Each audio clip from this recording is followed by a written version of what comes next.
All right, once you get to this point, everything looks good. And before you go ahead and want to get the channel plate and your clutches on, you want to go ahead and do like a test on it.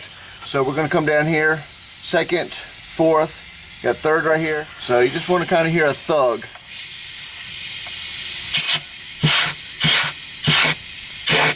All right, second sounds great. You just want to barely apply any pressure right here on fourth.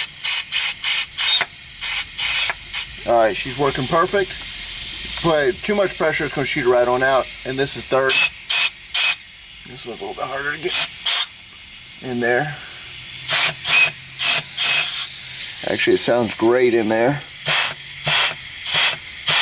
All right, that's what you want to hear. Come back up here. We'll hear the same thing. Perfect. Perfect. All right. Everything made a nice little thug noise in there. You can hear it engaging and letting it back out once you release the air pressure, so it's doing what it's supposed to.